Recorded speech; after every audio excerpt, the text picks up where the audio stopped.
Hello everyone, this is today's target, the challenge number 4. We've already seen the first one, the second one. This one is covered by Grant Warwick in one of his examples, so I don't think I will be bothered with it. Well, no one knows yet.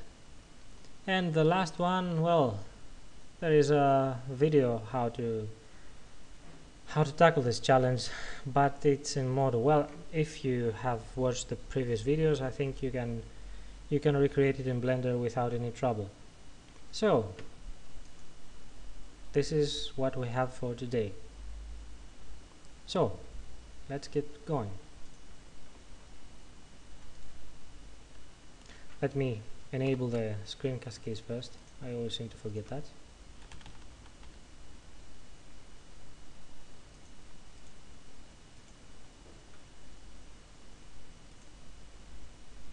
Good. Now let's create a plane.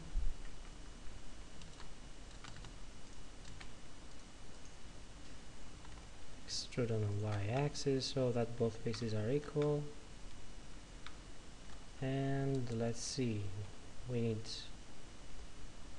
this on the back, and well, this is almost a mirrored piece. Consider that this side is rotated 90 degrees on the z-axis, but otherwise it's pretty much the same as this one. So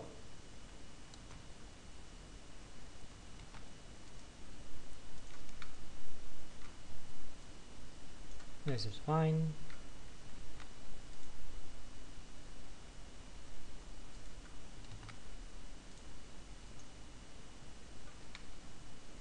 Let's split these two. I position my cursor from to the right side, this is very important, and then I press the V key, the rip key, and the vertices are ripped to the direction that my cursor was facing before I press the key. Does that make sense? Well, if you try it a couple of times, you'll get it. So now these vertices are separate and can be moved independently. We'll raise. Oh, I seem to be forgetting something.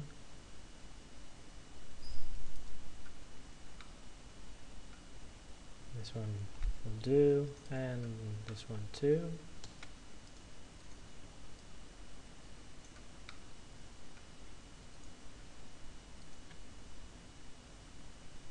Let's snap to a vertex. Move to the G, press Ctrl, and it snaps so that they are of one height.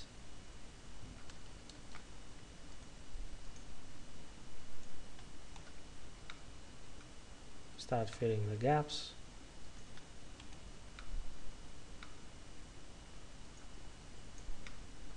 Snapping is on, so I extrude on the z-axis and I snap on this vertex.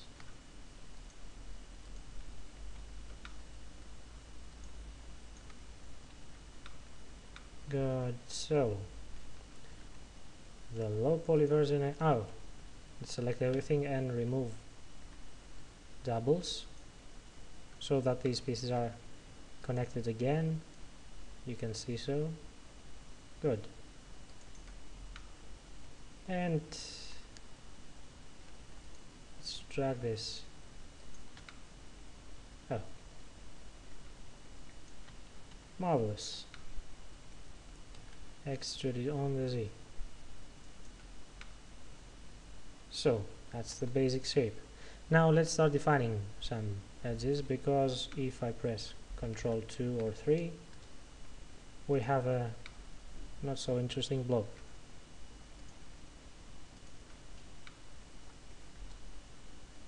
So, definitions.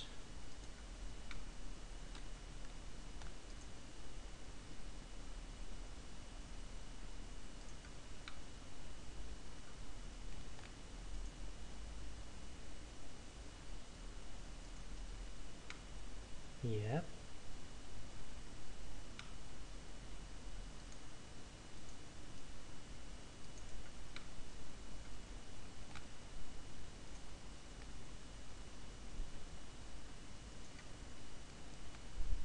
Well, here is a bit of a problem. If I press the left mouse button and I start dragging, the loop follows the edges that are available. If I press E, I'm choosing an even the distribution, well, whatever you want to call it.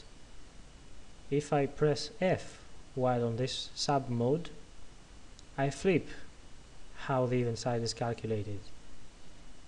But in this case I want the first one. I want to get it as close as possible to this side. Good. Same thing here. If I press Ctrl R, you can see that it tries to satisfy both ends, so to speak. But I only want to be true to one side. See, the default is not what we want, so we press F and take it close there. Well, what else?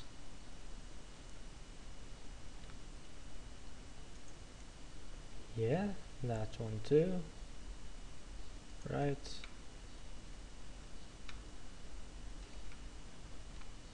Side 2, let's make it even again.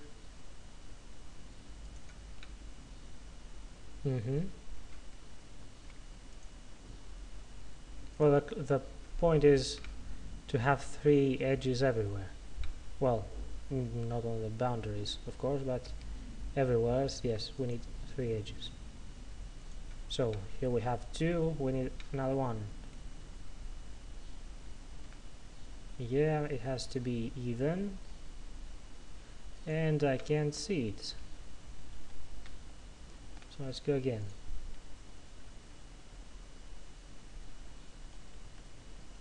Flip again and close in. Good. 3, 3, 3 here as well. Right, there's one missing here. Make it even, flip it, and position it. Right, I think that's it. Well, oh no, I forgot one more right here. So with a quick glance, everything is defined. If I press tab and see the subdivided version, it's all nice and smooth. Not smoother than it needs to be, so we're good. So now let's start punching some holes. We need a cursor here. Let's add a circle. Yes, of 8 vertices.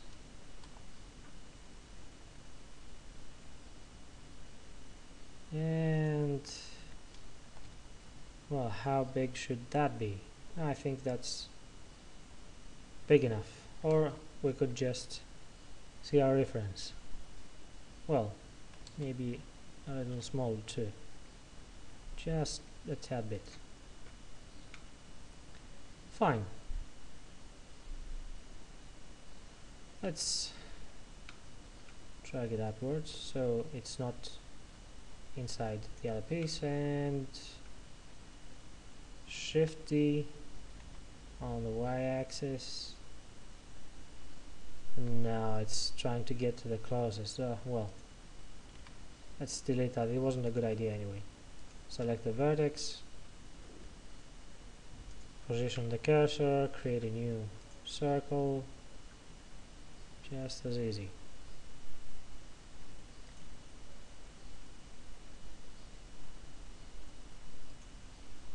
And drag up. So these two will have to be positioned on the surface. We snap again, but this time on the face. Yes, project on surface. Yes, enable, and G, enter. That's super. Never forget to deactivate snapping. It will cause some weird problems when you try to transform later on. So let's see.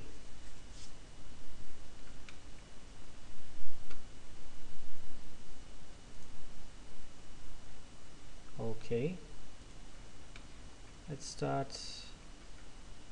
Oh, oh, let me think about this. Yes, I'll start with the edges. 1, 2, 3, gone. Same here. And now I need to make a loop cut, make another loop cut, and start creating faces.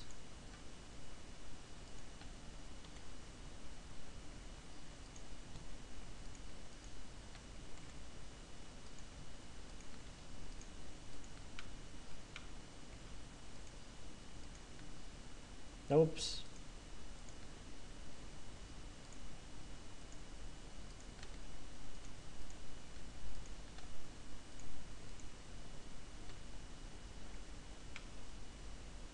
Good. Really good. So, same thing here.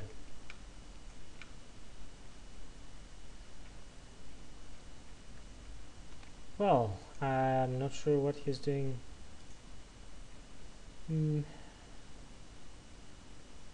We'll see where that piece will go. So, let's drag it out here for starters.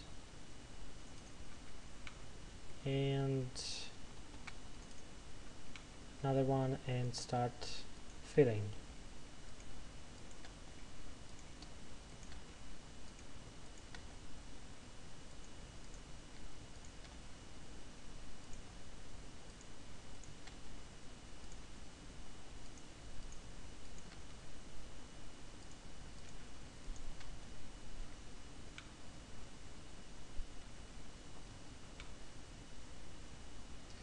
Okay.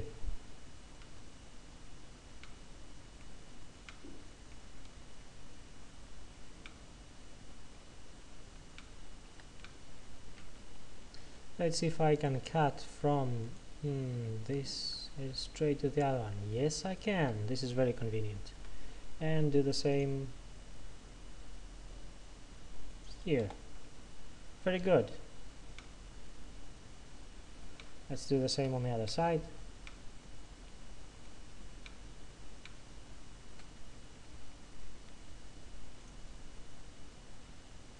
Press C to start a new cut. All the way to the other side. And it's ready.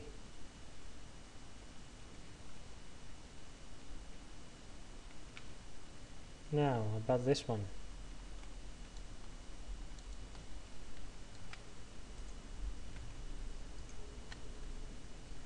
What I could do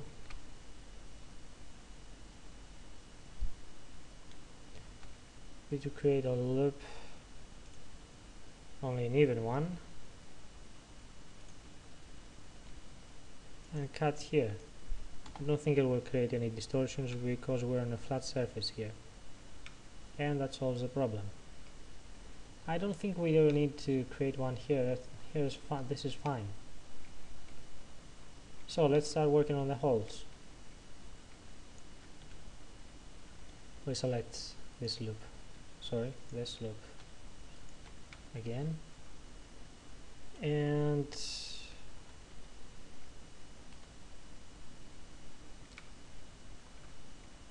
extrude on the z-axis, scale to 0, move downward, do the same for this one, only this time from the side. Extrude on the Z, scale 0 on the Z, and try not to go all the way down.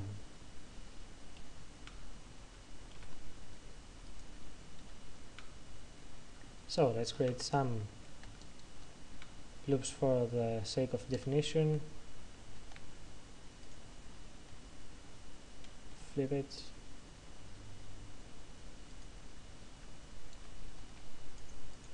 Insert this face just a bit.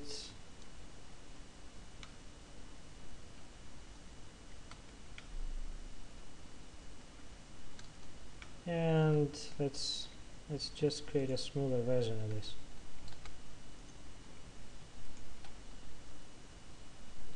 Double tap G and slide on even mode again. I can't stress just how useful this is.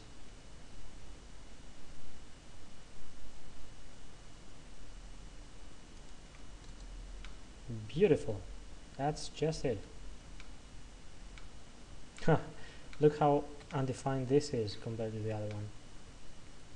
Okay, an even one, flip it, right. This one, even, thank you. An even one, flip it. And let's just insert. That's it. Well, you will notice that this is no longer a perfect circle, because we have not 8 sides but well, 4 more points that break the shape of the circle. If we try to have a more even distribution on these points, then we wouldn't have such a sharp edge here, but I think, judging from the example, that this was the purpose. This was what they were trying to achieve. You can see that there are 3 edges running in here. Well, he's gone to the trouble of dividing this face even more. Maybe we can do that too, but you'll see that this is not a perfect circle either. It may look like that, but it's not. If you wanted to do that, if you wanted to keep the shape of the circle intact, what you could do was merge. Let me zoom in.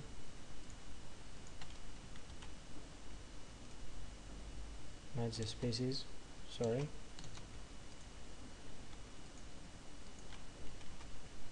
Dissolve, and the vertices, dissolve this one too. Come to the other side.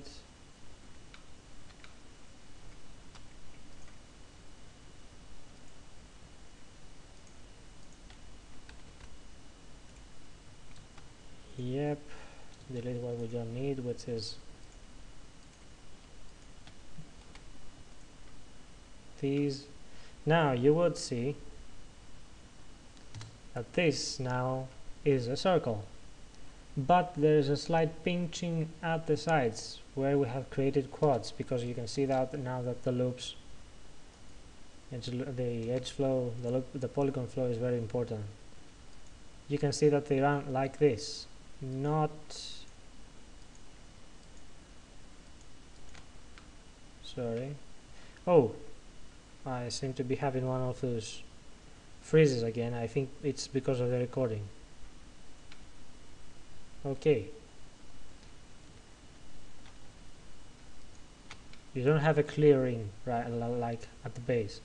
You have one polygon ring that turns like this, and another one that turns like this, so you have a slight pinch. You may be able to notice it. I don't know what it is you're trying to achieve. If your priority is a circle, then do this. If your priority is to have edges that are crisp and well defined even when they pass through the circle, well, it's your choice. If anyone has a solution that where you can have both, please let me know. Every comment is welcome. Thanks for watching.